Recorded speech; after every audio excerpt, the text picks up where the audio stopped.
All right. Hello, podcast viewers and listeners. Welcome to Minds Without Borders, the podcast where curiosity knows no limits. I'm Subin Shrestha, your host and fellow tech enthusiast, and today we'll be navigating the ever evolving world of artificial intelligence with you. Today, we will try to delve into the intricate tapestry of AI, its history, current applications, ethical dilemmas, and the boundless possibilities it holds for our future. As a software engineer and an AI enthusiast, I've seen firsthand the transformative power of AI in our daily lives. Everyone knows about ChatGPT at this point, which has become a regular companion in my life. I use it for everything from those late night curiosity binges to translating complex scientific concepts into Nepali to talk to my parents about it. AI's versatility never ceases to amaze me. It's safe to say AI has completely replaced my need to Google almost anything. Well, I'll ask my friends in today's panel how they use AI and their thoughts. So, before I go any further, let me quickly introduce you guys to our panel for today. Joining me today, hailing from the bustling tri state area of Virginia, we have Biswas Rizal. Hello. Also, zooming in from the tech heartland itself, San Francisco, California, Irina. Hello, nice to be back. Nice to have you back. And last but not least, sliding into our conversation straight from the slopes of Denver, Colorado, we have Mr. Manish. Hi everyone. We're hoping that each of us, with our different career fields, experiences, and thought processes, will bring our unique perspective, can have an engaging and educational, yet casual and fun conversation to this riveting topic. A quick interesting fact before we move on further. If you didn't already know, the music and the graphics for this very podcast were all crafted with the help of AI in various ways. It's like having an entire creative department in your pocket, something we as hobby podcasters could never afford. So, whether you're an AI aficionado, a skeptical observer, or just here because you mistyped AI instead of pie in your search engine, this episode is for you. We're going to briefly touch upon our basic understanding of AI, some factual knowledge we have about its history, its current widespread usage, the dark and dangerous sides of AI, and if we can, the completely unpredictable future it beholds. And hey, if you're wondering whether AI will ever replace your favorite podcast, well, let's find out together, shall we?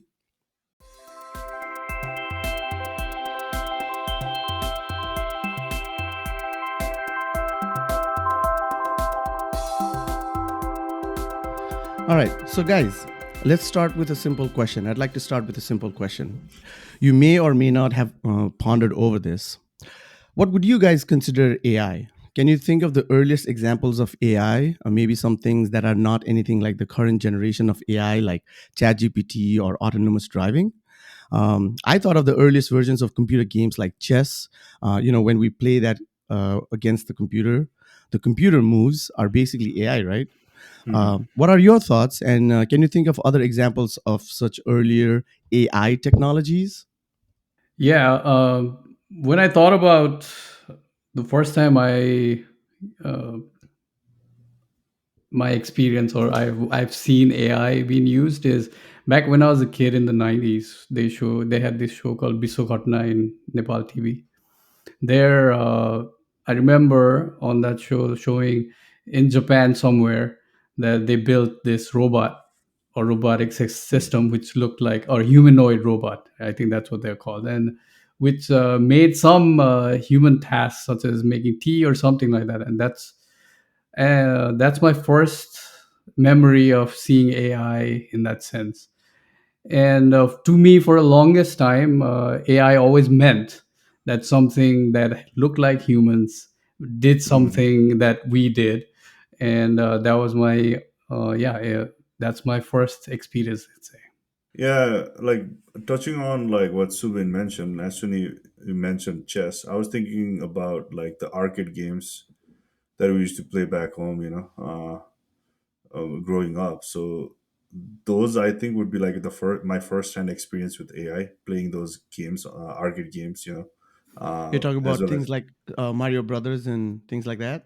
yeah, Mario Brothers, and even Like so, my one of my cousins used to have like a calculator, and that on that it was a Casio or something calculator, and on that you could play like a boxing game, you know. So it was calculator plus Oh yeah. boxing. So like growing up, I used to play with my cousin, you know, that boxing game, and I think that was like that would be like the first hand, you know, closest experience to AI from my perspective.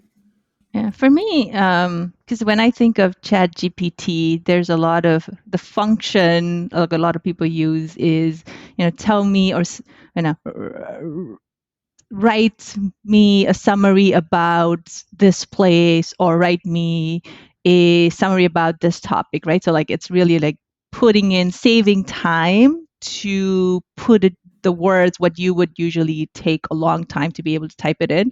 So if I think from that perspective, like in the early days we still had Microsoft Office and Microsoft Word, but Hmm. the Microsoft Word versions back in those days had those paper clips, that little paperclip help assistant that would jump in and say, "Hey, do you need help with this?"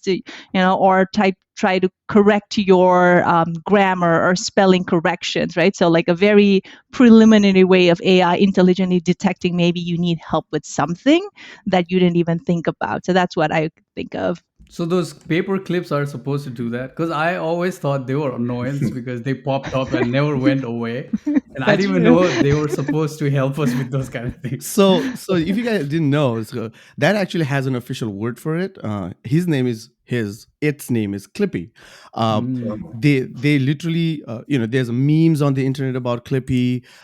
People have a cult following for Clippy, and yeah, it was a little bit annoying, but also it, like Irina said, showcased us it gave people it's our first exposure into an object that looked like a human. That's what we think of AI, right? Is artificial intelligence, like a robot or something else with eyes and a mouth that could smile and that could jump around.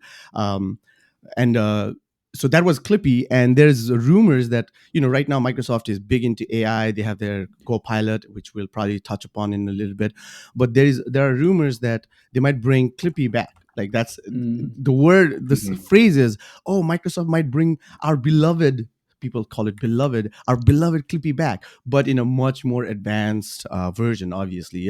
So it's almost like it has its own branding, worldwide. So that's a very interesting memory that I had forgotten about.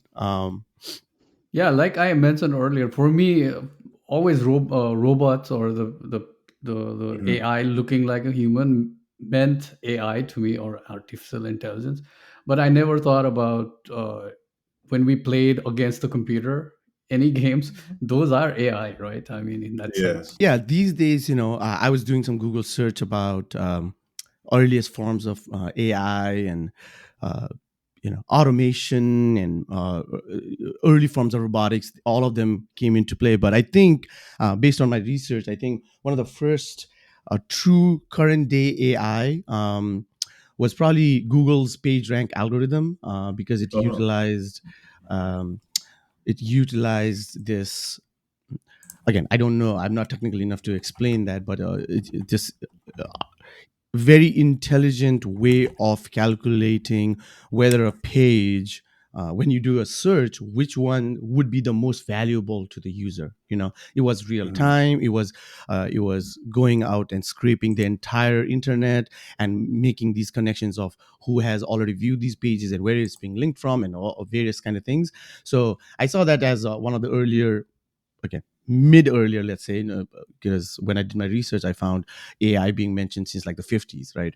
But also, I think we've most of us have heard about IBM's Watson, Mhm. that famous IBM computer software or AI that beat Jeopardy, right? Or Kasparov in chess, I think, or Oh that, yeah, it was yeah, the yeah, yeah, that one name too. changed later. I don't know because they Yeah. started calling it Deep Mind and all that. Oh yeah, yeah, and then we're all familiar with our assistants now, Google Assistant and Siri and Alexa. So I found some of these to be probably Hmm. our first foray into understanding what AI means. So, well, just for our audience, let's just delve into the basics of AI just a little bit. We'll be talking about a lot of technical terms here. So I just wanted to give you know, a brief, very basic explanation of what AI can mean, just so that we're all on the same page. We've all heard of big terms like machine learning, natural language processing, or NLP, generative AI. That's probably the biggest one these days. A large language model, LLM, right? So, what does AI mean, right? And this is what a summary I could muster up, right? Artificial intelligence is all about designing machines that can think and learn like a kind of like a digital brain. Um, Mhm. it's about creating computer systems that can learn, adapt, and make decisions, mimicking human intelligence, right? We humans created this, so we're trying to create a um, software. Basically, it's just software, but that mimics human intelligence. From the voice assistant on your phone to those smart algorithms recommending what to watch on Netflix, AI is all about machines getting clever at tasks that typically require humans smarts, right?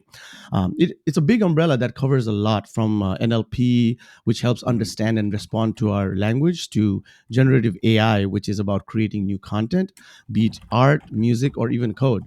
Then there are large language models like the ones powering ChatGPT, which are trained on vast amounts of text to understand and generate human like responses. So, when we talk about AI, we're really diving into a world where machines are getting pretty good at tasks we thought only humans could handle, thanks to these sophisticated technologies. So, with that basic understanding out of the way, I just want to jump right into its usage in its present day now. Let's remove all the technical jargon and Mhm. discuss in plain terms how we use it, how we converse about it with our coworkers and friends. Um, Mhm. and just get into a more basic version of that.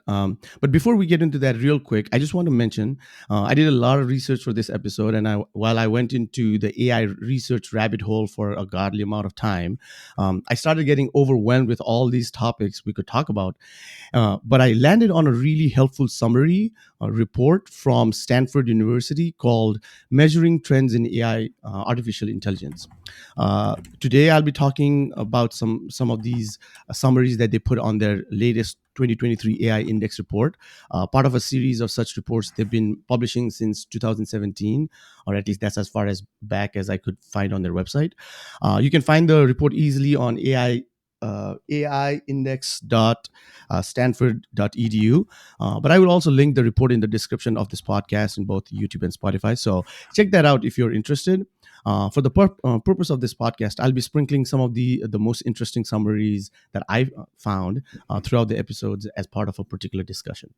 So let's talk about some personal experiences. We've all had various interaction with different kinds of simple to complex AI machines at this point. Can you Uh-huh. share a moment where AI truly amazed or even startled you with its capabilities? If I'll just give a quick example for me because there's a little bit of silence here. For me, it was probably the first time I asked it to create a painting of Kathmandu, and I'll put this painting up on the screen for our viewers. And I think I've shared this with you guys. And it showed me this beautiful imaginary painting of a hustling, bustling downtown Kathmandu. It looked like a mixture of Asan and New Road for those who've been there. It looked like it was painted by a prolific artistic painter who knows the history and the day to day of life in Kathmandu. You know, um, I was certainly blown away. That or the first time it wrote a mildly complicated coding logic for me, that was insane too. So, how about you guys? Any such stories you guys can share? Yeah, for me, it's with ChatGPT if we're talking about those things. So I once asked ChatGPT to translate English into Nepali, and it gave me Nepali in Devanagari script, which I thought was okay, fine. That's obvious. Okay, when you translate one language to another, so Devanagari is our script. So but I asked, okay, let me try. How about say the same thing in Roman characters? So I like how we type in our, Oh group yeah, yeah, yeah. chats or Like in on English mobile. words. Yeah, Yeah. and it translated the same thing in Roman alphabet as well. And when I saw that, that made me realize how powerful this system is. Where I'm sure they must have gathered all this data, not because those Mhm. Roman characters, I don't think they are written in any books or in documents. Those are all from must have been collected from our cell phones, users, where we use those Roman characters to communicate with our friends in Nepali. So I'm sure they kind of took our data unknowingly. I don't know if maybe we have signed somewhere saying yes, we'll use that data. But when I saw that, I was pretty amazed by that. So you're thinking that's better? So because I use Google Translate a lot to Yeah. translation between languages, but you're saying it's different on when you did it on ChatGPT because of the characters it's using. Yes. So what I found is after the Chat GPT came, Google Translate also has improved somehow. Mm, that's interesting. Before Chat GPT, Google Translate, it wasn't good when when I translated English to Nepali or Nepali to English. But now it is doing better. But in terms of Chat GPT, I don't think Google can do that Romanized or Roman characters. I don't think so. It'll give you Devanagari script, but not Roman script. But ChatGPT can do it for that. I mean, do it for you. However, it is not. I mean, it's not as good as how it is with English to French or English to Spanish translation. But for simple things, it does that. I might have to disagree a little bit. One time we Yeah. went to the California Science Space Museum here with my parents, and they had the Endeavour rocket for in display, and they had all of these things explaining in their panels about what the rocket did and how it entered Earth and how it exited Earth and things like that. And my dad, he can read English, but obviously comprehension can be a little bit slow, and there's a lot of technical terms. So I just took a picture of that, Mhm. and you can take a picture and translate that The in image. English. Image. Yeah, Yeah.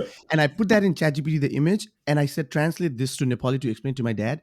It literally explained the entire thing. There were a few words that we couldn't find in Nepali, but he read that in Nepali and fully understood everything he was saying. There was a little bit of mistakes there in terms of the exact words, but he was like, "Oh, okay, that makes sense." So, and then based on what you said, Biswa, so like for Irina, like you said, how we do a lot of, I use a lot of Google Translate too, right? But we Mm. usually translate from English to something else, or sometimes if we see a Spanish text and we want to translate, we say, but in chat gpt, like Biswa says, what you can do, because sometimes, a lot of times, we're looking for words or phrases to translate from Nepali to English.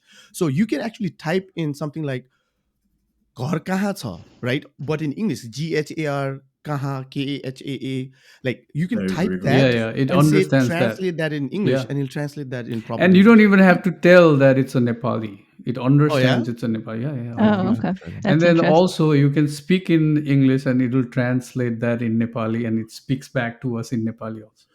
Yeah, I, I'm I interested in like what the differences are between the Google Translate functionalities versus ChatGPT because I've used Google Translate functionality where I will take a picture because when I'm Mhm. traveling to a country Mhm. that I don't understand the language and I need to order food, I'll take a picture of the menu and then it'll translate to English. So I've done that, right? Because otherwise there's no way for me to communicate. But yeah, I'm kind of curious about like how different it is in ChatGPT for the Yeah, same you should try. I functionality. think Chat GPT is better than Google Translate, in my no, opinion, I think the use case is my different, right? experience. From what you guys are saying and from my personal experience as well, right? Chat GPT is the UI or the way the Chat GPT is. It's more of like conversational, whereas like Google historically was web driven, so it's more of like it's still in that web phase where you type the question and it gives you answer, whereas Hmm. uh, stuff like Chat GPT and maybe Google with its new Bard, it's going to be more of like more conversational. So I think that's the true difference. Is like one is more web driven, whereas other is more of like almost like a semi conversational. So I think those are the two different use cases here. Yeah, so for Irina, I was talking about this the other day. So ChatGPT, I have the version 4, paid version. So the audio Hmm. input came out a bit before, but now I think the free version also has audio. So the other day I was driving and I just wanted to ask something, and I just pressed the talk button, and now you can literally speak to it and just keep it on, and it'll respond Hmm. back as if a human. So Hmm. in your travels now, instead of using GPT, you can just say, okay, I'm in France. I want to say this in French, translate it, and then just keep it on, and it'll literally you'll hear the audio as if a French person is speaking it. So yeah, it's mind blowing. That's Yeah, there was interesting. a. Yeah. I mean, touching onto that subject, I was listening to NPR, and there was a one of the like the shows in NPR where they were talking about this generative AI, not generative AI like Chat GPT, but more of like a human conversational. So like someone like your grandparents before they passed, if their voices has been recorded, then that specific tool, I forgot the name, it would recognize the way you converse and way you talk, so that once you're gone, you know you can interact with your grandmother, not live but virtually, and it'll Mm. answer the way you're talking to your grandmother. So I think there are tools like that that are coming. I don't remember the name right now, but I really found it that fascinating. Yeah, so on that too. So Apple has started to do that too. They have it in their latest OS. So okay, I recorded. It's not as user friendly quite yet. So they put it as an. They recently started advertising it as a way for people who are starting to lose their voice to record their voice right now. So you go through like 50 sentences. It takes about half an hour to record these sentences that you say, and then after that, you can just type things in, and then it'll say it for you. Okay, so I have a few. A text that I've pre-written that it's gonna speak in my voice. Let's see if you guys can hear it. Okay, so this is my voice, but it's text. Is there anything I can help you with? Do you Yes, hear I that? can Yeah, hear we it. can hear it. God damn it! God damn. So if I did G-O-D, it would say God or something like that. But the way I say it when when I'm very frustrated, it's like, God damn it, And so I put that in, and it says, God damn it. And then I also say, Lord. Okay, and then I wanted to do I say okay, let's go a lot, so I did. Okay, let's go. It sounds sleepy though, like Siri. Yeah, yeah. So Yeah. it sounds a little more computerized. So Hmm. Apple's version is not. So yeah, but they're improving. But I just wanted to point that out that it's already in our devices now. So Yeah, because the way that you guys are talking about and comparing like some of the functionalities between ChatGPT versus traditionally we've been using Google and Google search, right? And then I guess Google Bard is also coming up next. But like, is it a true replacement? ChatGPT, can I use ChatGPT now instead of doing Google search? Is it to Yes. that point? Is it 100. better? Should Yeah. I just 100%. quit? Should I quit on Google Yes. search now?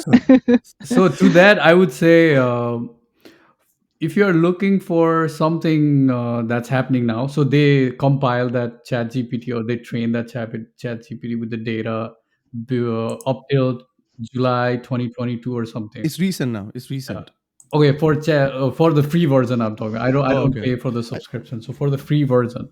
And so Mhm. if you're looking for something like searching, then Google is still good. But if you are Mhm. looking for an answer to some things that you're trying to learn, then ChatGPT is way better because it is conversational. Yeah. It remembers what you asked before, Uh-huh. and then you can just Yeah. keep going with that, and then it's more conversational. But if you're Yeah. searching something like, say, for a direction, Yeah. then still Google is better. I mean, ChatGPT can't do that. Yeah. Yeah, and I think that was the one functionality on ChatGPT when I tested it out the first time that really impressed me.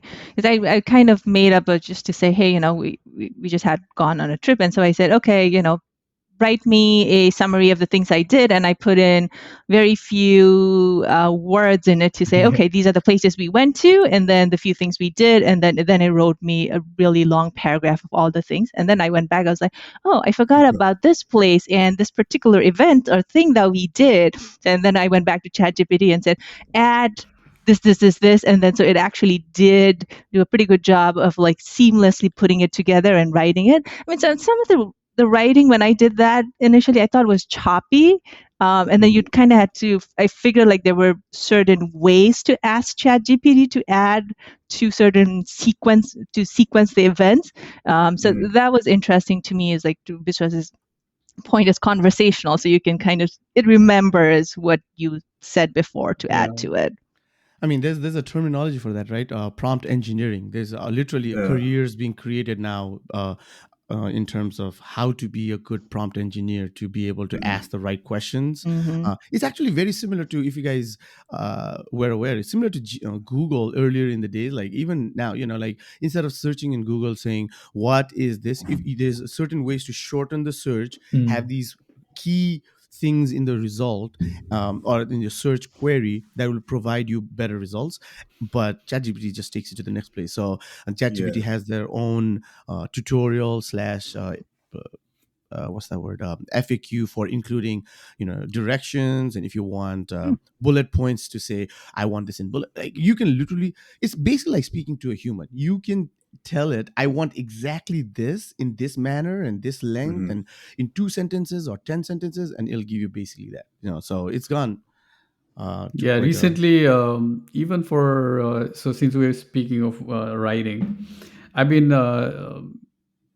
I don't know, tailoring my resume for, I don't know, as much as I can remember, as long as I can remember, and I always try to find synonyms using Google. Mm-hmm, mm-hmm, And for example, for a word utilized, you know how we say we use this tool to do this, yep, and then I always felt, okay, why do I have to use all the time utilize, let me find something else. And yep, then maybe developed was a little bit close, but it wasn't giving me the exact meaning that I wanted. But then when I gave my resume to chat gpt and said, okay, for the words that I utilize, can you give me some other synonym? And it gave me five different words, and which works: applied, implemented, and so Hmm. I forgot other two. Now my resume doesn't have any word that is repeated. The yeah, action words, none of them yeah, are repeated, and that I couldn't do it using Google back in the days. yeah. So Is yeah. there any other tool as popular as ChatGPT, or more of like that's the only tool that's like really really popular right now? Well, Bard is definitely its competitor. So it's, I haven't personally used it at all. Really, I've been very happy with ChatGPT, but it's supposedly, 90%, if not 95% good. You can the backend, but the backend is the same, but Microsoft Bing has its own implementation of the same OpenAI LLMs, so you can use that too. But and then there is, I recently found out about this Twitter, or the company formerly known as Twitter X, is Elon Musk is coming out with their own version of uh, text-based conversational chatbot. Mhm. That's the category right now. They're gonna call it XAI.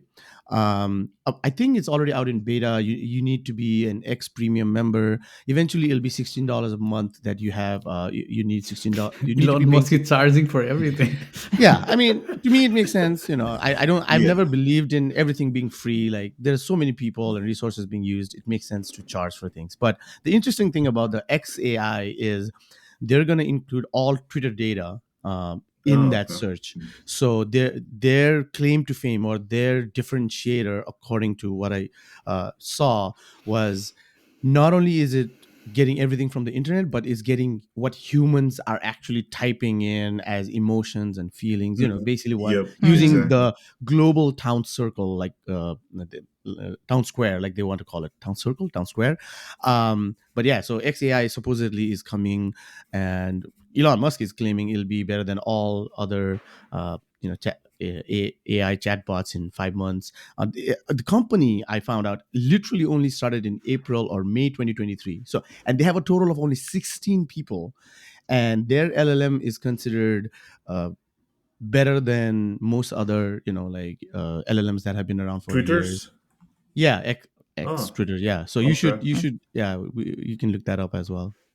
Yeah, that's interesting because as soon as you mentioned that, it seems like in this Chat GPT or this open AI, you know, this new world, it's like whoever can have that human emotions or interact that you can connect with Hmm. more, it's gonna be the one people will choose. And the interesting thing will be like that emotional attachment for you versus me might be different. So chat gpt might be the tool for you, bard might be the tool for me, although I have to say, like, why did they come up with Bard? Bard just sounds too old for me. You know, Just the the name naming, is just from the Google. naming, it Google doesn't has have that so cool factor. no. Google has the worst branding, marketing, in pretty Like much Bard, everything. man, come Honestly, on, it's like Bart, fart. yeah, I know. I It's never just so thought of it that way, Bard. it's No, so just terrible I mean, naming. just that I mean, we're already like millennials, and like what's after us, Gen Z, and Yeah. whatever the Mhm. new But I also feel the cool that factor. now that ChatGPT came and the OpenAI became so popular, I think just because of that, now Facebook and Google, I don't know about Apple, but definitely Facebook and Google seem to be old companies which are like, not doing anything new anymore. No, I Yeah. mean I mean, Google. I personally like Google. Everything in my house is Google. From Wi-Fi to all the devices. I think Google is a great company. yeah. But like company like Facebook, right? Because Facebook invested so much in Meta, or the metaverse, but they haven't, or we haven't been able to see like how that the metaverse is. Maybe like after Chat GPT, that virtual world or metaverse is the next next evolution, right? Because back in the 1990s when the cell phone originally came, it was way ahead of its time and people didn't really use it, and it took like almost like 10-15 years before it came back into like Mm. mainstream market, right? So Yeah. that might be And the I similar. Yeah. Yeah, and I think it's probably not the technologies. Is I think they have good technology. It's probably just more of the cool factor to get the public excited and the Yeah. general public to go after, right? So like Apple really got the market. Everybody thought it was really cool. It almost like a something like of a reputation, although the technology might be about the same or sometimes lagging in some years, right? So I think it's really more of the cool factor that gets the larger audience with these companies. Yeah, but although also I although with, go although ahead. with Go ahead. the Apple thing, right? Every time they do the iPhone launch, they say the same script year over year. So it's like, I mean, how Well, cool? with Maybe for Apple user it is cool, but for like non-Apple user, it's like they're doing the same marketing gimmick year over Mm. year, and people just buy. So you don't fix anything until it's broken, right? So I think that's what they're doing. yeah, no, I But mean that's very interesting because so I'll talk about two things. One, so first, very quickly, so Meta, the company is Meta, the product is Facebook now. Meta has their own AI and LLM, and they're actually much bigger in research. And Biswas might know this more, but Meta's LLM is open source. So what that means mhm, is that companies and students and universities wanting to do research on LLM can use Meta's open source LLM to do research. So they actually are pretty big on their own LLM, and they're trying to create things with that as well. It's just not in the forefront as much. So they have their own AI as well. And the number two, Apple is interesting because Apple has a lot of AI, right? Especially in the last release or RAS software product launch, they talk about a lot of AI features, but they never use the word AI. And mhm, Apple is really smart about that because, like you said, it sounds like they're repeating the same thing over and over again, but that's just Apple's way. Apple likes to do things their own way. They like to create their own lane. They don't use the word AI because AI has already been a general term, and mhm, I don't remember the term that they use, but they use like some simple general words like models and I forget what, but they basically just talk about the feature, what it can do for the user, rather than say, oh, we're using AI to do this feature. Whereas if you can see this, like The Verge and other technology publishers talk about this as well.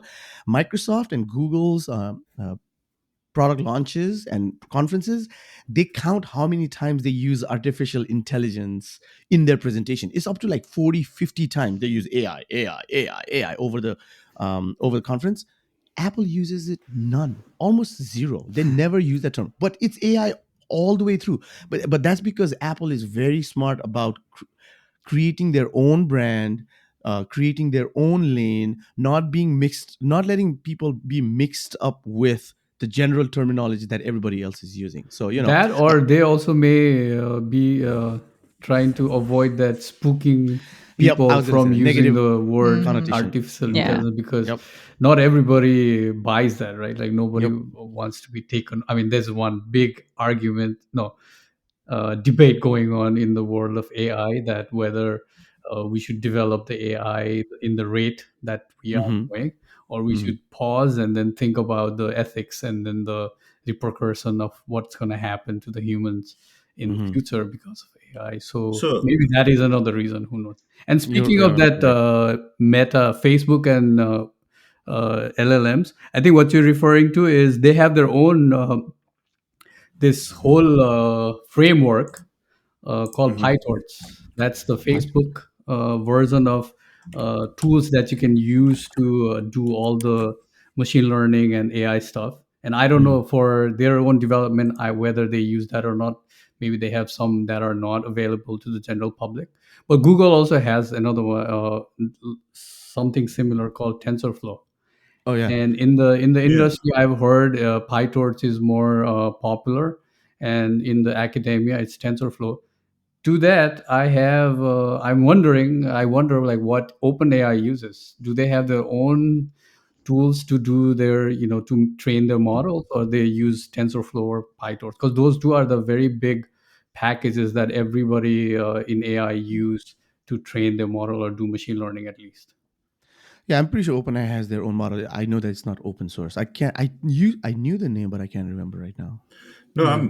I've two things that I'm gonna ask you guys, right? I mean, first of all, I'm kind of curious where Amazon falls on this race, and also like secondly, when I'm thinking about like yeah, I'm always fascinated. Like, how did a company like Chat GPT kind of came into the forefront, right? Because if you think about it, I mean, like Google, based on the Google, the web page collects probably has most amount of data. Similarly, like Facebook, and Microsoft and Twitter. But Google, to me, you know, if I'm thinking about like more from the data points like that they've gathered from us, probably in the forefront. So they probably have like more data about us that they can probably use. Like, but I was kind of fascinated. How did company like Chat GPT came into the to the forefront, because they didn't have any like infrastructure compared to all these the big wigs of the tech world, right? So, you want to take that on? I do have a little bit So, of an answer, or but to answer yeah. that question, I think AI is not just data, right? So you use data to make or to build a system, but you also need a good model. And so some of the things that we use now. So, for example, the translation we are talking about. So Hmm. there's a let's say a machine learning model which is called But the what is back end is data, right? I mean, if you don't have Yes, data, but then then you how you also can need, so the system that we use to translate languages right now. It was built just in 2017. Somebody came up with that model or the architecture, like machine learning model, where there's I'm always bad at names. So, anyways, that system was built in 2017. So even if you had all that data, unless you have a good uh, algorithm your algorithm, yes, exactly, algorithm, you can't train that to do what you want to do. And I think uh, well, OpenAI was established in what, 2015, and so they focused only on training their model, and then I'm sure they have all these research scientists who work on these artificial intelligence, and they have been working on these things since the 80s. And so Yeah. Google is a company who is trying to use those tools to come up with something, but OpenAI just focused on doing these machine learning stuff where they are building this model, Yeah. whereas Google only had data and they were learning to do that on their own, maybe. But that's why I think why OpenAI is ahead in that sense. Yeah. no, no, So that's very. yeah, So, and I get Manish, to answer your question, just yeah. two things. To answer your question, one, OpenAI, as if you knew, was founded not just like an independent company. It came out of I think, because you can correct me, Stanford's research, Hmm. artificial intelligence research department. So they created their own research team, and then when it started to gain momentum, it was backed by a lot of big. Uh, at least individuals. I know Elon Elon Musk Musk. as well, right? Yeah, Yeah, Elon Musk yeah, was one of them, yeah. and pretty soon after that, Microsoft have invested heavily. I think Yeah, I want to say either 50% of them. $10 million or $1 billion into that research, and so they were able to ramp up pretty quickly. And then to answer your question about data, like Biswas really already kind of half answered it, but they did scrape the entire internet as well. But the key Okay. part was that they had the algorithm, the research to like when you're doing programming projects, before you build the entire system, you have to work with like two cells or two spreadsheets. Like you work with Yeah. very little data to build your model, to build your algorithm. So open AI was focused on that algorithm to build it, and then once they got the models built, they went out and scraped the entire internet, not just the internet, archives and books and everything, and pulling in data in today's world is not that difficult, right? Everybody has data. You can buy data. You can, but the key part was that they were much ahead in terms of the models, like Biswas said. So I think Hmm. that's why they were able to catch, be in the forefront of, at least from a ChatGPT perspective. Obviously, we keep focusing on ChatGPT. This podcast is about AI. AI is also self autonomous driving. Tesla and Google Hmm. are leaders in that, and then there is DALI, which is also actually created by OpenAI for graphics and vision. But there is others like Midjourney and other independent companies that have also come up with analyzing images and creating images. And so there's multiple parts to AI, but at least in terms of the chatbot, the generative AI to text-based generative AI, understanding NLP, natural language processing, Hmm. OpenAI just had the models. Uh, good models and algorithms created ahead of Google. And I think Biswas was talking about it, or another friend of mine was talking about it as well, that back in 2001, 2, 3, that's when we were starting to see a lot of research papers in these yeah, research papers about AI. Graduate students in computer science were starting to see research papers come out, and PhD students were reading these papers back in 2001, 2, 3, and it has taken this many years for that research to come about and become in the forefront of our general eyes. And that So also have has to do with the computing power. Now that we Yeah, have yeah, enough computing power to do Hmm. those train those models or process yeah. that many, that much of data, amount of data. And so that's another reason why, even though these things were already in the workings back in the 90s or even 80s, there are papers from the 80s that are still use those processes I use in these language models or other, this generating models and stuff like that. And but we didn't have enough uh, yeah, computing resources at that time to run those models and then train and make them as good as we are seeing nowadays. So, in terms of chatbot, has it improved significantly since AI has come into the Yeah. limelight? Because I remember chatbot being very basic and I wouldn't understand what you're trying to say, just very annoying customer service replacement type of deal before, right? So 100%. now Like, these yeah. people are going to use chat gpt, and they are called the large language models that Subin has been referring to llms as. So people are going to use llms to make their chatbot now, and now it'll be substantially better in Much my better. opinion. It's already happening. So, Yeah. Yeah, it's already happening. these message box that you see pretty much in Yeah. every website where you click on a button, there used to be humans. Yep. Yeah. My company use humans, but there's a company, I think they call Chat AI or something, but they're one of the bigger ones that will provide, you just give your entire company's help articles or data to them, and using their models, people come in and ask a question, and it replies just like a human, but there's no human behind it. They just are answering the question. So it's already happening. So um, Manish, were you about to say something? Because if No, not, I I had think a I think a lot segue. of the companies, if you're like trying to return something, like they already have the built-in chatbot. I Yep. think it's mostly Uh, automated now because they're able to find your data, find your order number, and all that. So I Yeah, think we haven't it even has already started. Yeah. yeah, we haven't even touched about how careers are going to be impacted and things like that, which we'll Yeah. come back to. I just wanted to quickly jump into the next topic: AI usage in various industries, and I have a few questions for you guys as well. While we were talking about some of these how research has changed. Here's one of those factoids that I found from the Stanford AI report. I found out that the AI landscape has shifted dramatically from academia to industry.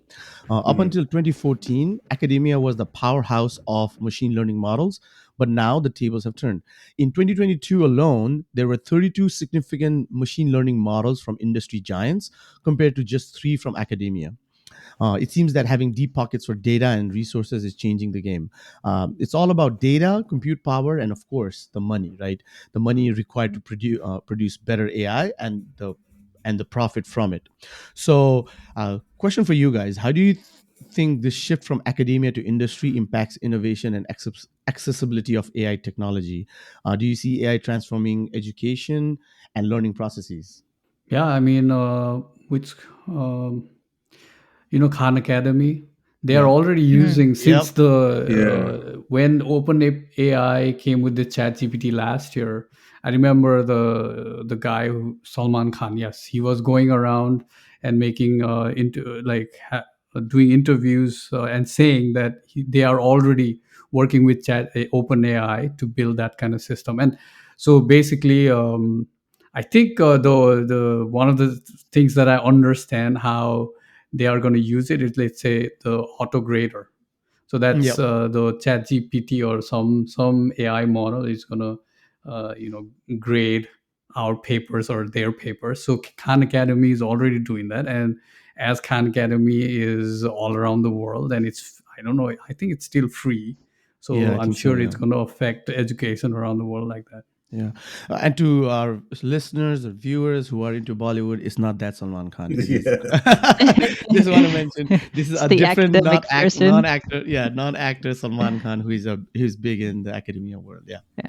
And I mean, yeah, I mean, absolutely. I think it's going to change industries with AI. So I work for a bank, right? And there's been, I haven't been involved with the projects that are deep into the AI, but there's been plenty of conversations, leadership, and projects that everybody's starting to work on.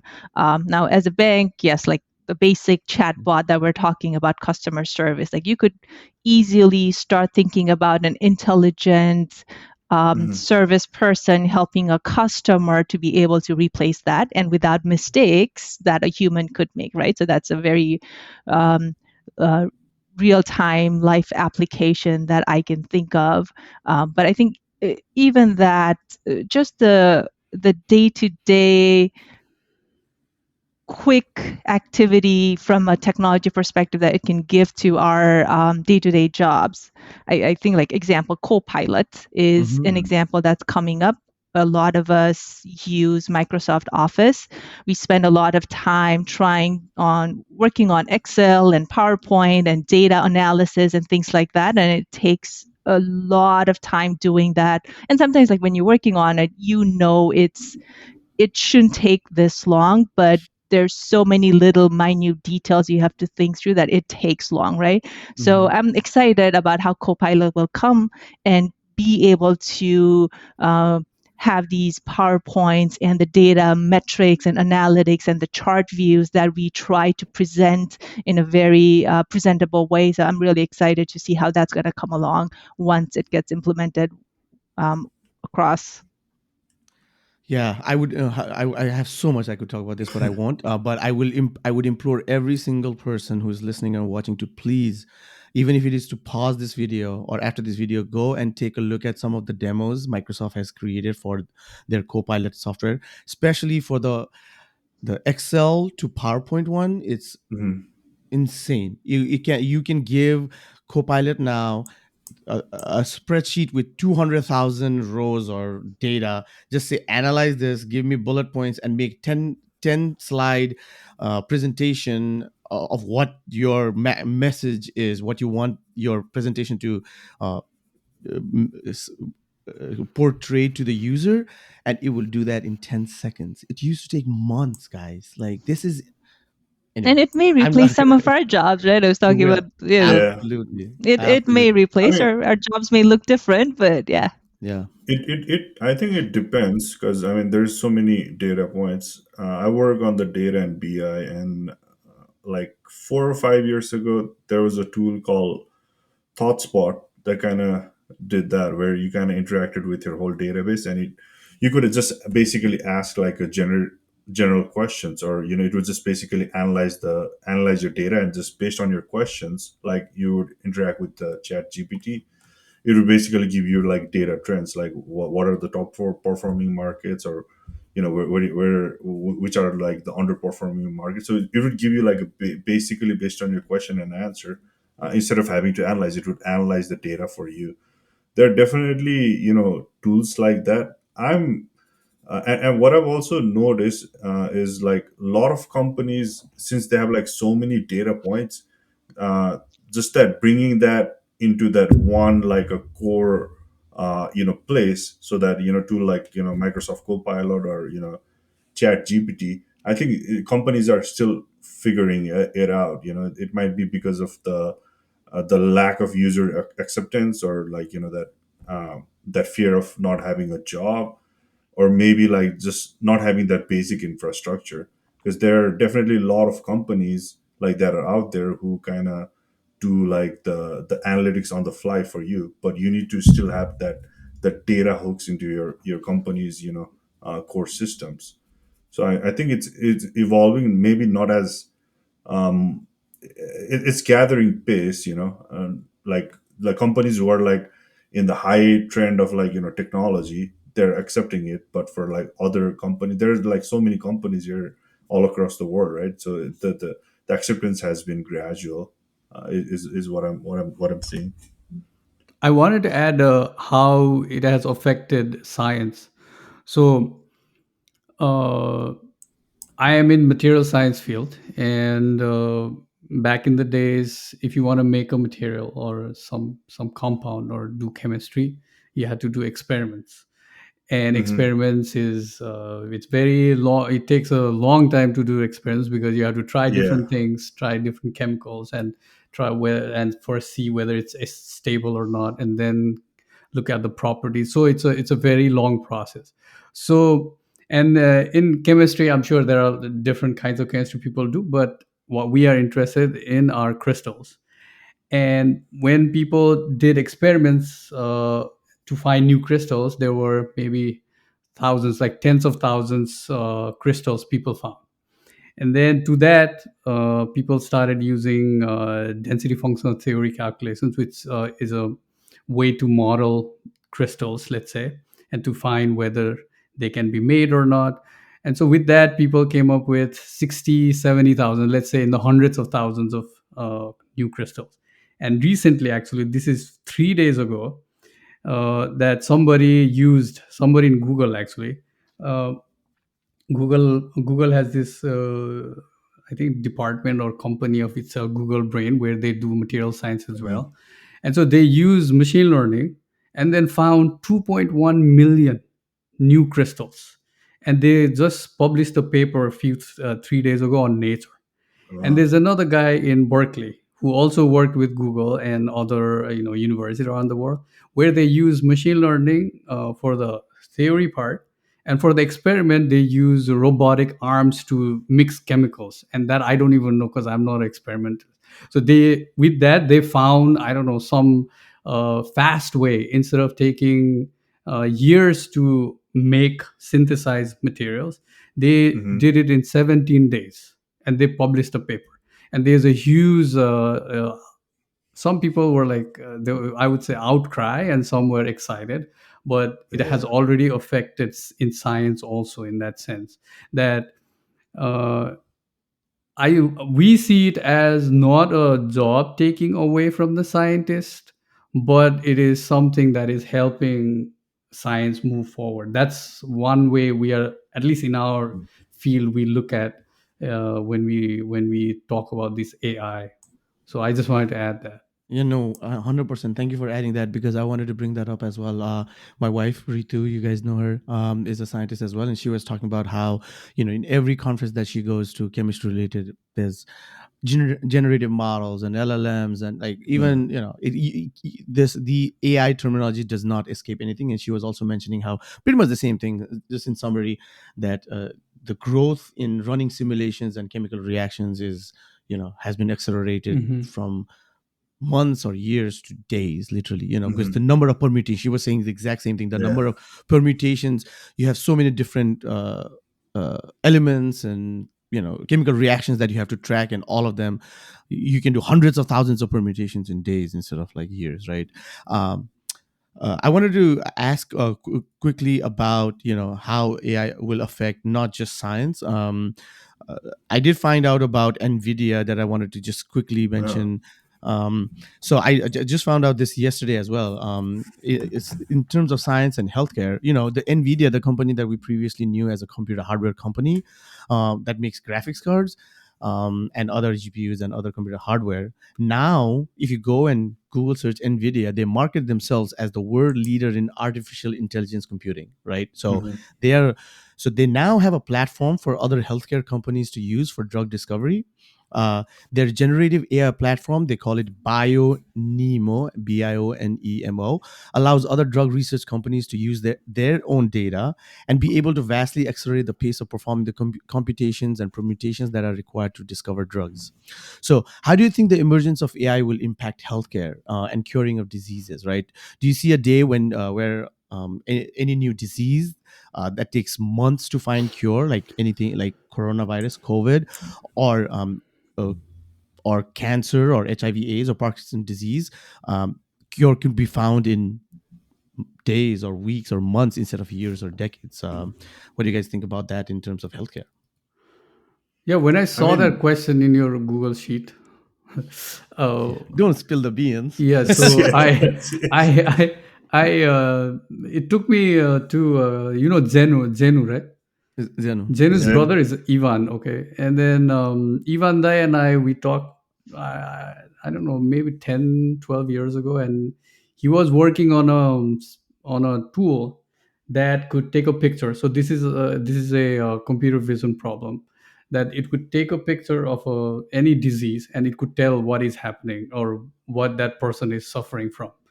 So one area that I've seen is to diagnose. Uh, AI can is being used for Mm-hmm. diagnosing Mhm. diseases. Second is the robotic arms that we see, that can do surgery.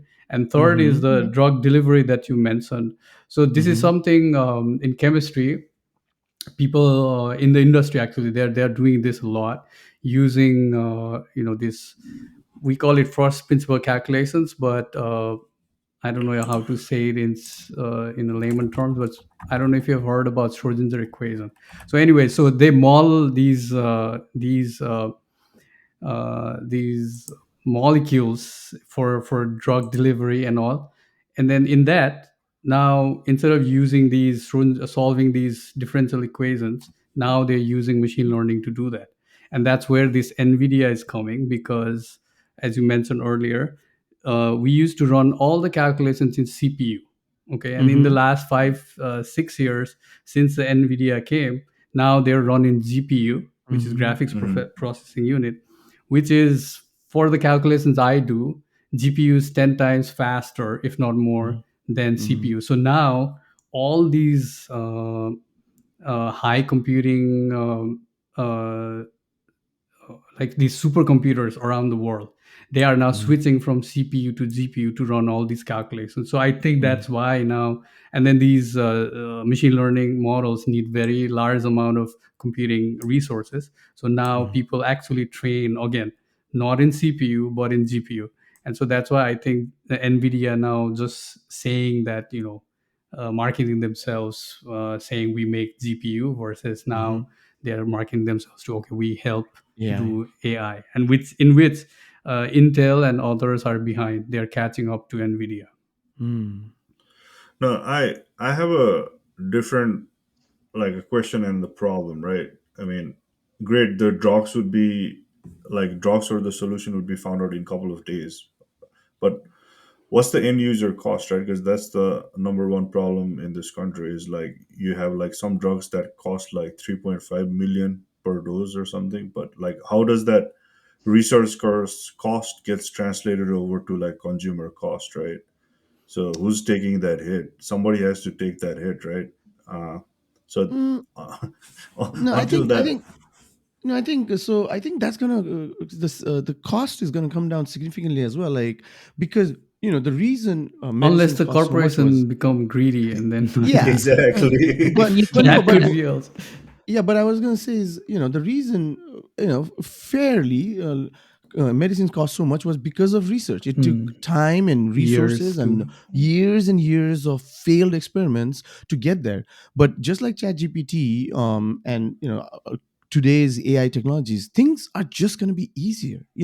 So if a company takes because AI, the research in AI, large language models has already been done. So now it's all about putting that data and running those experiments through AI. I think if AI is being used to find drugs, then it's just going to take less time and less resources to create that drug. And again, like Biswa said, obviously there's always money talks, but companies could get greedy. But I foresee uh, medicine and drugs being cheaper. I could be wrong. I could be too naive about that, but I think that's how it's No, going to I go. mean, you're absolutely right. It has already started with like Amazon selling like drugs in their platform, right?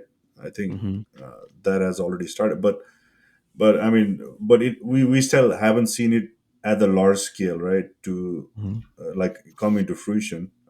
So that's where where it's gonna be. Because I mean, also there's a like the drugs that are being produced in outside the US, like in India or China, are like 100 times, 1,000 times cheaper Sure. than here. Yeah. So I mean, Yeah, I think it's really more of the industry and the way the companies are set up, right? So logically, we're saying, hey, it would take less research, less yeah, resources and time, so the money, the cost should go down. But there's also all of the marketing pieces, how the company is functioning, how much profit they want in the bottom line, how much the CEOs want to take for themselves, and all of that, right? So I think it all yeah. comes down to that, yeah.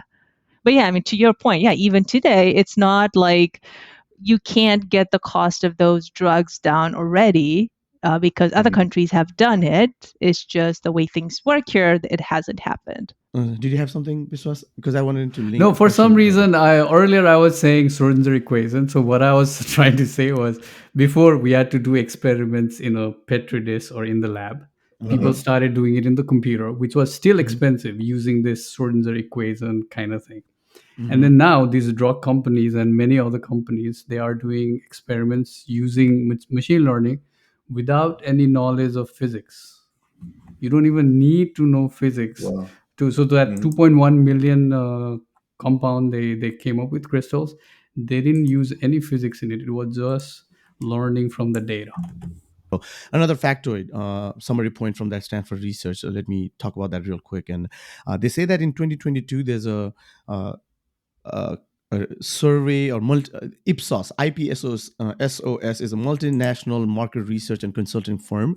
They did a survey in 2022 and found that 78% of Chinese respondents, they were the highest proportion of surveyed countries, agreed with the statement that products and services using AI have more benefits than drawbacks. After Chinese Mhm. respondents, those from Saudi Arabia were at 76% and India at 71% felt the most positive about AI products. Only 35% of sampled Americans, among the lowest in the surveyed countries, agreed that products and services using AI had more benefits than drawbacks, which is very interesting. So, how do you see different parts of the world embracing or challenging the rise of AI? Right. For example, do you think AI will create more gap between developed and less developed countries, or will it be the great equalizer like the internet has been? I think it's gonna be the great equalizer, and it's more of like who Agreed. are gonna be the Yeah. early adopters, right?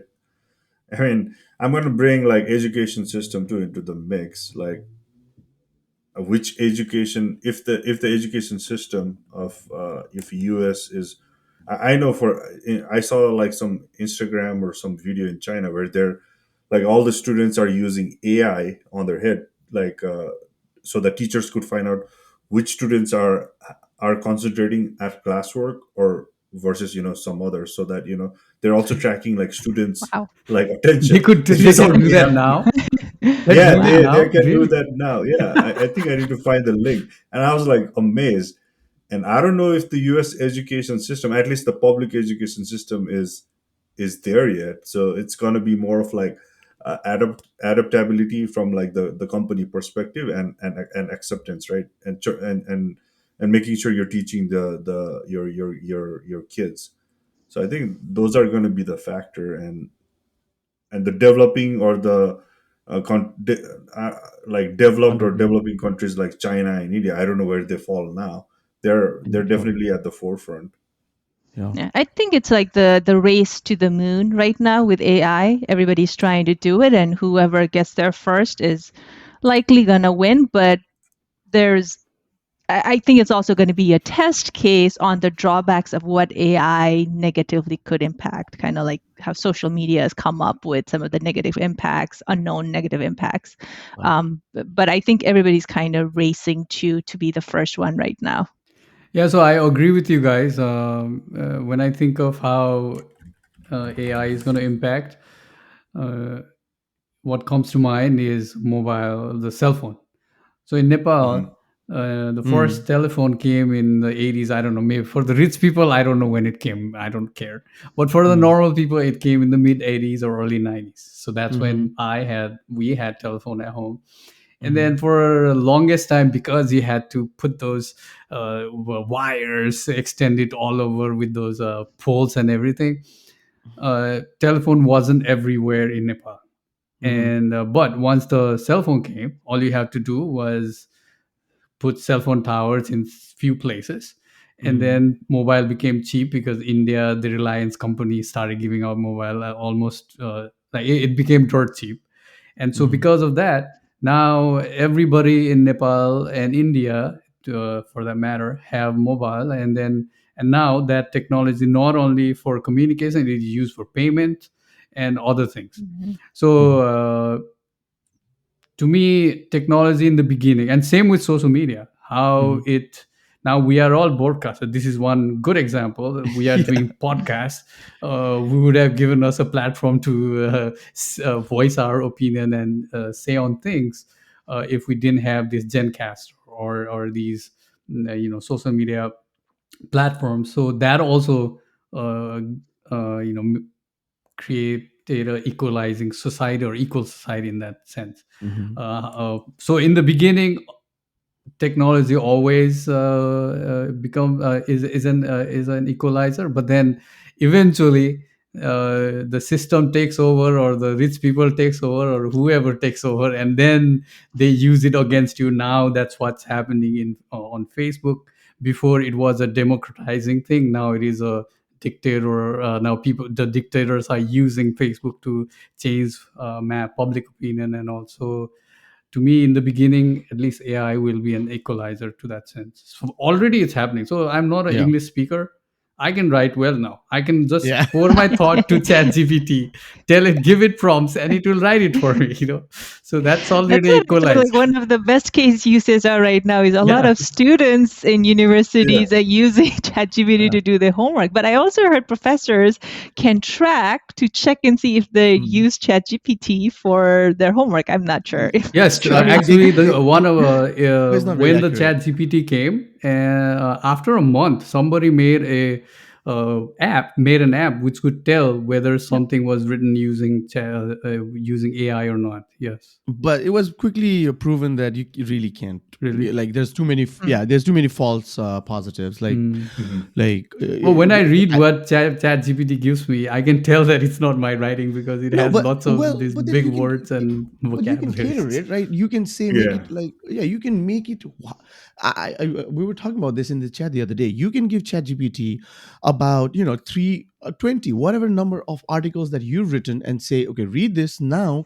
Everything that I I want you to write it in this style, and it'll write it in that style. So there's no way, it's been proven, like especially in code and other things, it's been proven that there's no way to really know whether it's AI or human generated. Yeah. It's And I like think one of the Chor things that, Police, I think. Yeah, exactly. Like yeah. as long as there's ways to find a loophole, people will find a loophole. Yeah, and that was like one of the things like that impressed me on Chat GPT when I first used it was you can tell it what tone to write it in, right? So if you tell it to write it in like a boring, it's first starts with a very academic, boring way. I was like, hey, make it a fun way, and then it starts putting in like some of those like emotion that you're trying to implement within. You can mimic to be a person. Like if people did this, okay, write my paper in Snoop Dogg style, or how Martha Stewart speaks it, or how Obama would say something, or Trump. You can literally ask it to write something in some human style, and it'll do it exactly. So talking about we're getting close on time. It's so interesting, all the topics that we've talked about, and we have more to talk about. I did want to touch on the dark side of AI. So, but before we get into that, I have a segue. I really want to talk about bring music into it. So I wanted to bring up how AI could potentially change music. And in fact, it already has. You guys may already know this. So two recent examples. The first one I want to talk about, because again, I'm a music fan, is, did you guys hear the new Beatles song that came out a month or so ago? No. Okay, so it's a new Beatles song. It's not like a pre-recorded song that only recently remastered and came out, right? So this was so as you know, only two of the members of Beatles are remaining. John Lennon and George McCartney have already died. So what they had was re- a recording, a very raw, homemade recording of a song John Lennon had recorded in 1977. It was just a recording in his raw voice, and with him playing the piano in his apartment for demo purposes. Of course, he could never finish that song because he was killed in 1980. But with recent AI advancement, they were able to abstract just his voice in a very clean way, as if it was recorded by itself in one track. And then the remaining members of the Beatles, when George Harrison was alive in 1995, and then recently added additional layers of instruments currently recorded to make a beautiful whole new song in a modern Beatles style. If you haven't heard it, you should definitely check it out. It's pretty good, in my opinion. It's called Now and Then.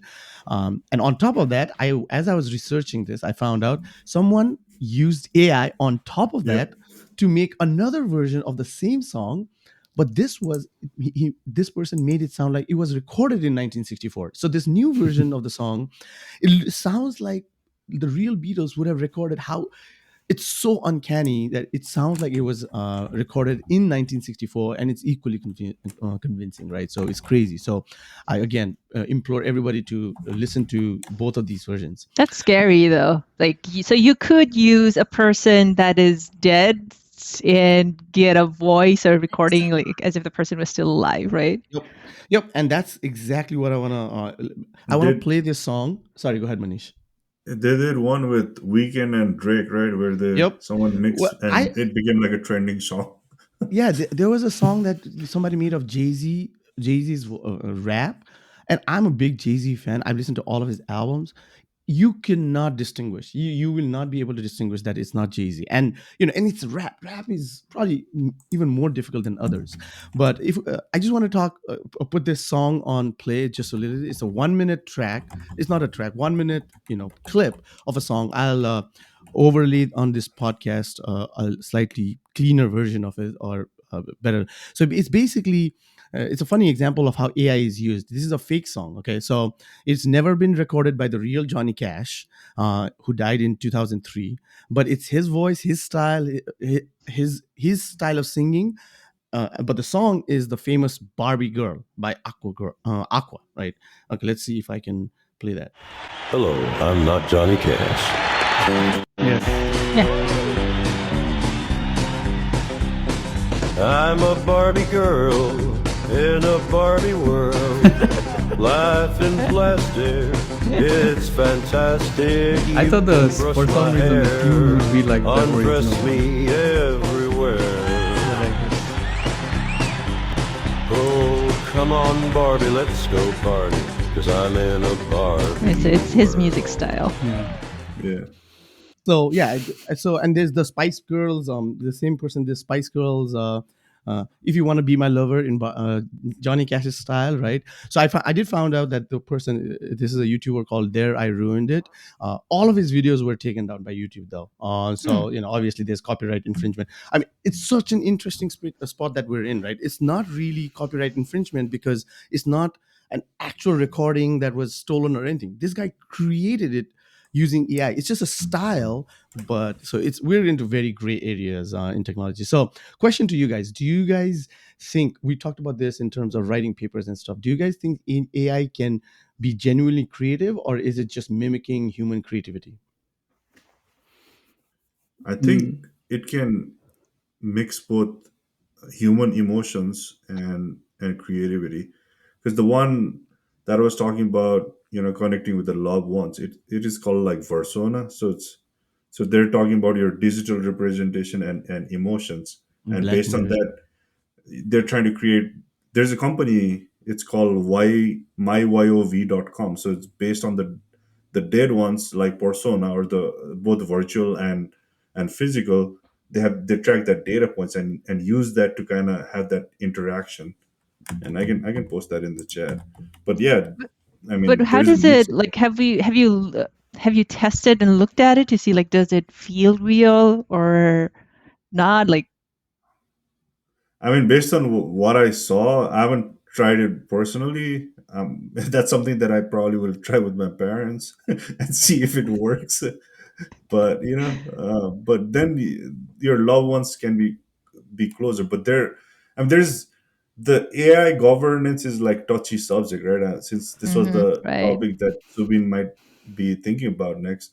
I mean, it's like how you use AI and how you govern it. I think that's going to be the critical, like a data point, or use case, of like whether it's going to be good or bad, I in this creativity thing, I don't know. When I talk to Chat GPT, it talks like a human, and it makes me feel like I am talking to a person. Yep. Yep. And 100%. so, in that sense, it seems creative enough to make me feel that it is real. But when I think of creativity, let's say generating music and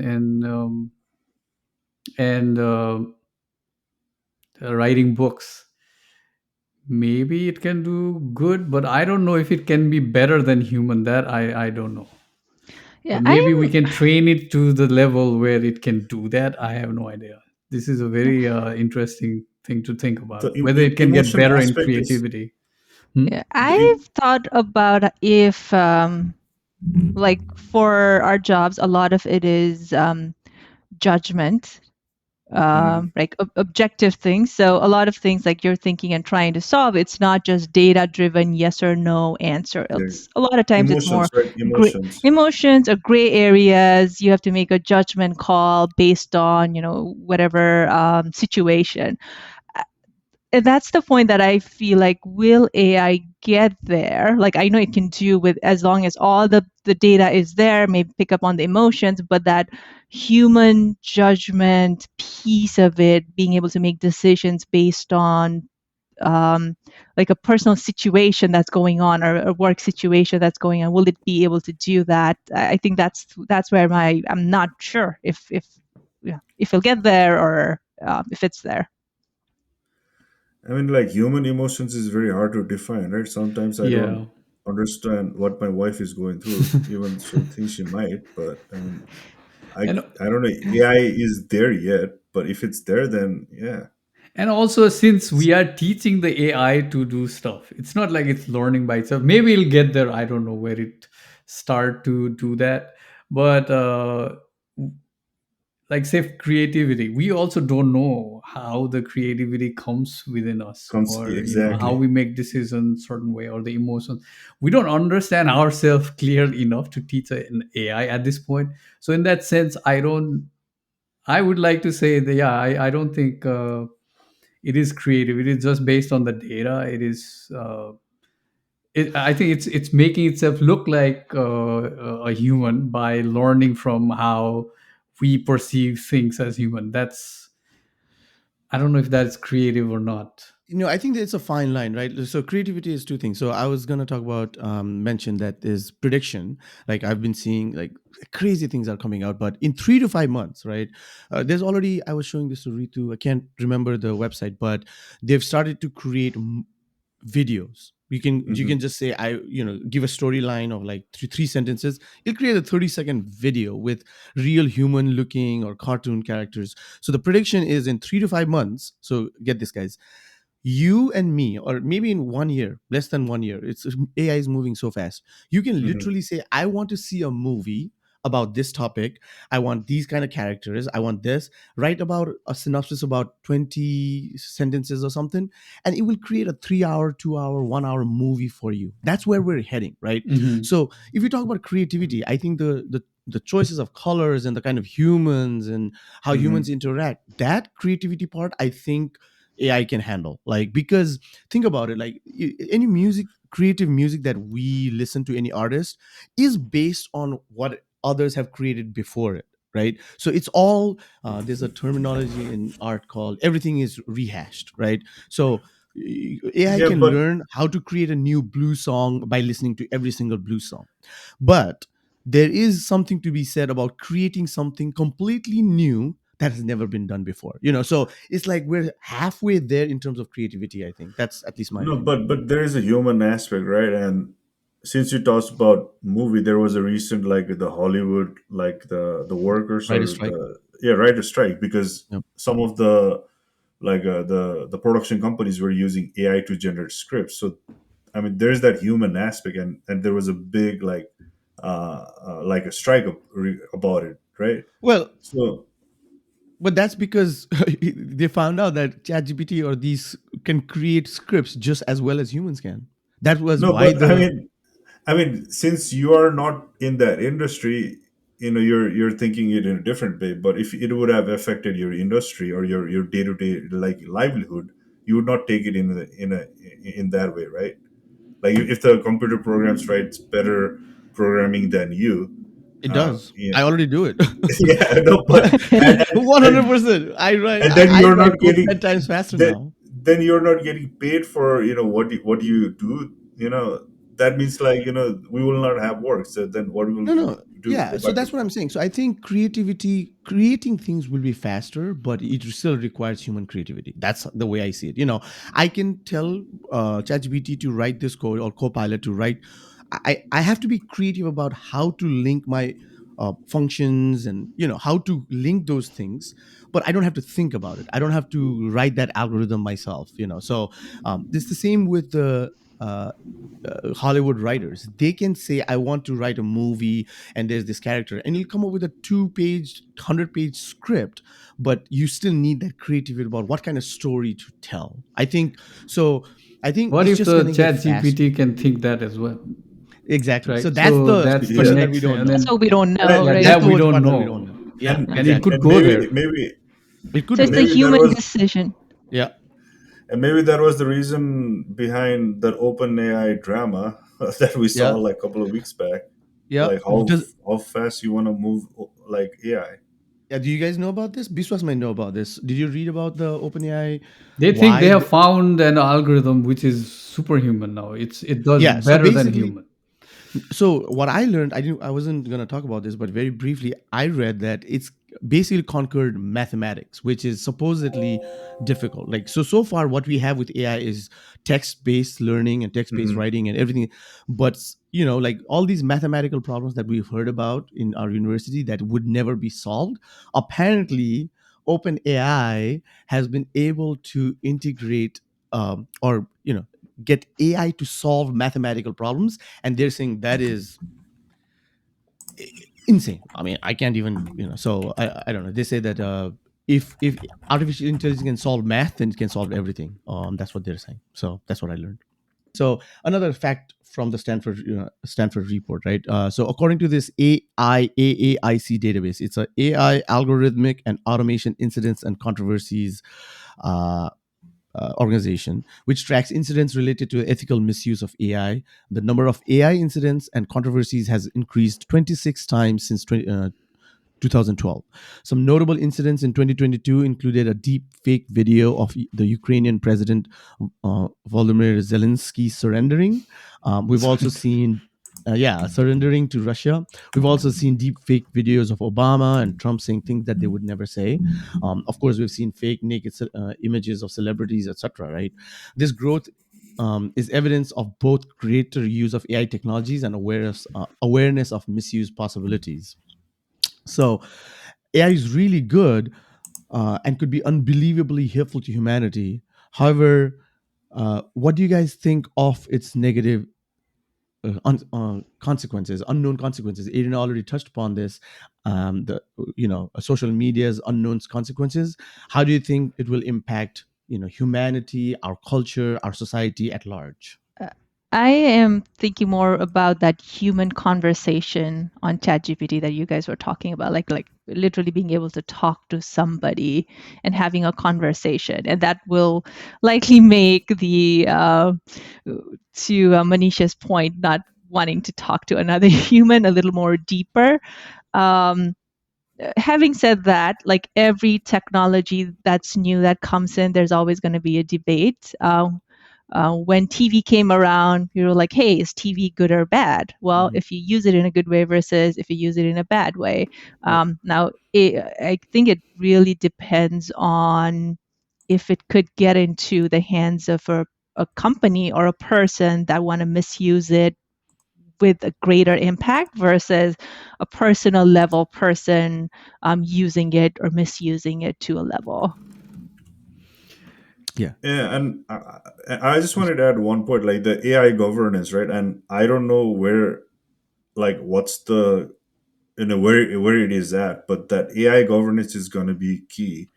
Like, that's going to define whether, like the countries where they have, like China, for example. Even though TikTok is from China, I think they limit it for the kids, right? So they are using TikTok in a positive way, whereas in Nepal or US, everyone is like using it. They spend more like time interacting with TikTok than with their loved ones. So I mean, it's all about how you govern these tools, and the countries who are going to be at forefront, like, of governing it in a correct way.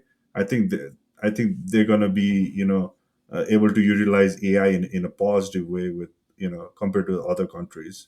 I want to share a story about a little story, like it's not a big one. Few weeks ago, my dad was watching Champions League or EPL, and he said, "Oh, I got to watch this game that was played a day before between Liverpool and Tottenham, I think, or some English teams." And he said, I watched the whole entire game on YouTube. And I said, how is that possible? Because YouTube doesn't put whole game in there. And so then he showed me, I asked him, can he show me, what it looks like? And then he showed it to me. And apparently it was some person playing FIFA Playing and FIFA, yeah. then recording the whole 90-minute game and then put it in the YouTube. And my dad couldn't figure it out whether it is real versus whether it's fake.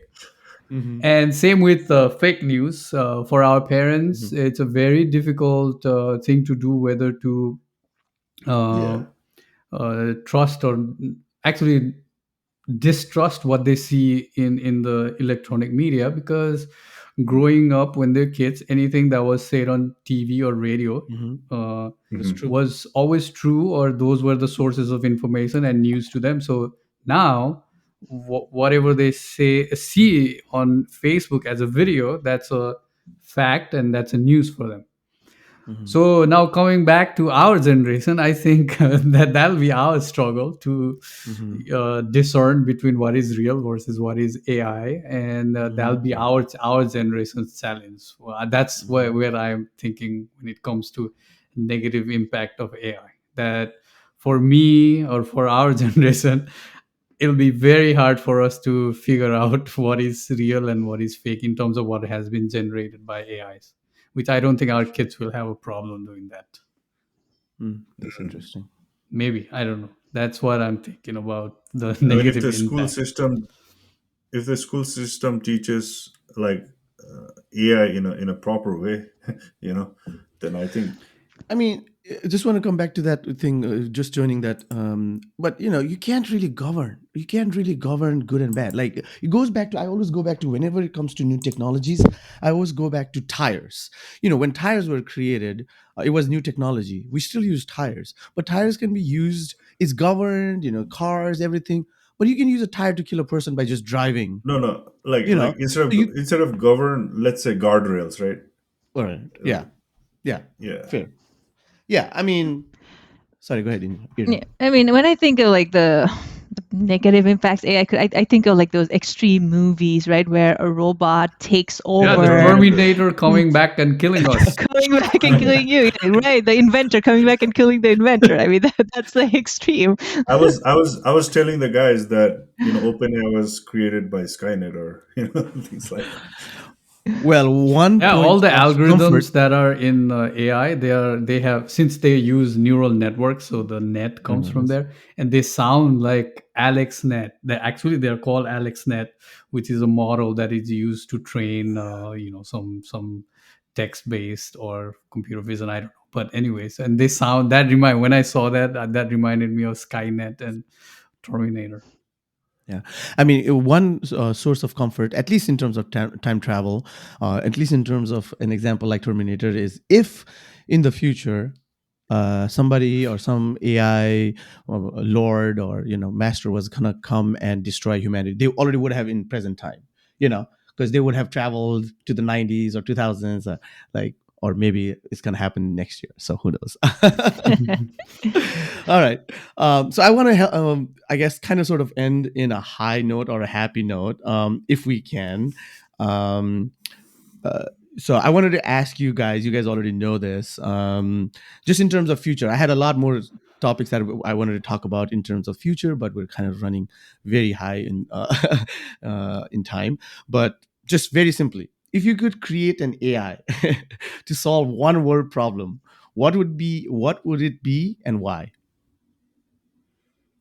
I mean, for me, it's going to be like a space travel or time travel.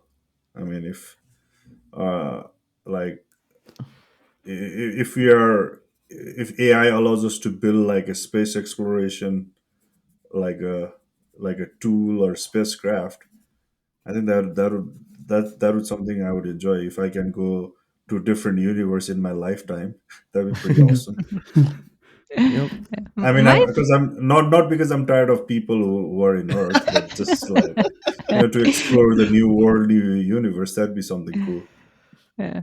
All I right. was thinking like what I would want it to be was to transport humans. So like all of us that were talking on computers, right? And we said we spend so much time on our phones every day, right? And a lot of times we're talking with our friends and family.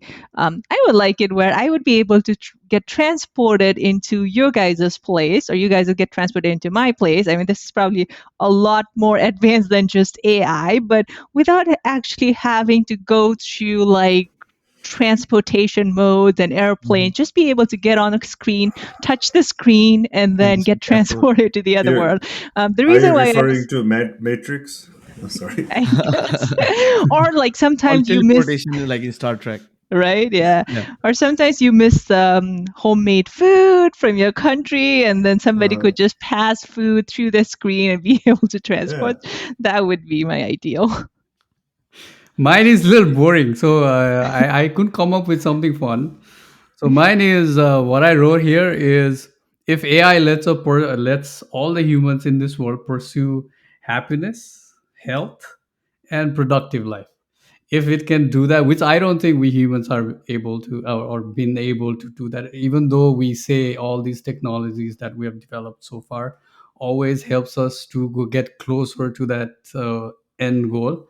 Hmm. Maybe AI will be able to do that, and which is doing a little bit always, like say for example, doing these writing these emails, let's say to for Hmm. jobs Hmm. or for cover letters for new jobs. That's that's happiness, because I don't have to do that. I can use that time to do something that I want to do that makes me happy. So if AI can do that for everything, then yeah. And That's we very talked interesting. about that, That. right? So what if AI brings inequality? And usually that could be, and that happens with new technology. In the beginning it's better, but then later it becomes a tool for the oppressor to oppress, their subjects or the poor people.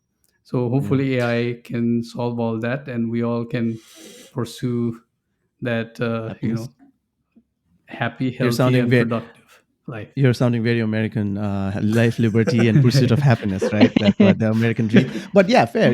Like we talk. There's a lot of talk about what's that basic income. People not having to Yeah. do work to be able to survive. And with 7 billion people, I don't know how resources are going to be managed. But yeah, if everybody could, do what they want to do and not what they have to do, with not having to earn money and still be productive, still be able to contribute something to the society that is not because some a single mom needs to raise 3 children and needs to Hmm. work in a gas station, then yeah, that would be amazing. I dream every day of, even though I like coding and I like my work, I dream every day of just waking up and not thinking about what I have to do today and just doing what I want to do today. So There's a uh word for aim that. into that.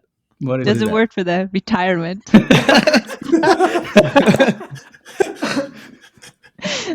Yeah. All right, guys. I think we've touched upon a lot of topics here. Is there any parting thoughts? Anything that you guys want to add, or obviously we didn't talk about a lot of things, but any last points that you want to talk about? Yeah, I'm looking forward to seeing what AI is going to bring Hmm. in the next 2 years, or maybe even next 6 months. Because in this Yep, last year, 3 6 it months. Yeah, just everything about it's skyrocket. like Taylor Swift of technology. It's everywhere. So, like Taylor Swift is everywhere in the media. It's we AI may everywhere. we may have to do like another episode of AI in 6 months, and it may be completely Yeah, different than yeah, we just One talked hundred about percent. today. yeah. 100%. Yeah. That's exactly what my summary was about. Uh, so Manish, anything else you want to talk about? No, I mean, No? like Biswas mentioned, like, and Irina mentioned, like in 6 months, where it's heading. And more for me personally, I feel like I need to be using more, uh, Yeah. like on my day to day interaction. So Yeah, yeah. I implore everyone to use AI or ChatGPT more. My life has completely changed because of it, and let's see what happens. So, of course, there was so much more we could discuss, and I know for sure there are many things we didn't discuss. Such as biases in the language models used to create AI based on race or gender. I've Hmm. done visual creations of like people, and there's unrealistic expectations of beauty standards, and of course students using AI to generate answers. We touched upon that a little bit without actually understanding the subject at hand, etc. So, but in the interest of time, we'll have to leave it here. If there were other topics you were interested in hearing for our viewers and listeners, let us know in the comments. Like and subscribe, you got to add that. Reach out to us. We will continue to talk about AI in our platform, as there's no doubt that this will have continue to have significant impact in our lives, our culture, our communication, and the world we live in. So, with that, I would like to thank you all for watching, listening, spending some time with us.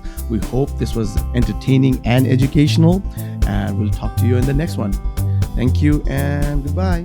Bye. Thank you guys. Bye.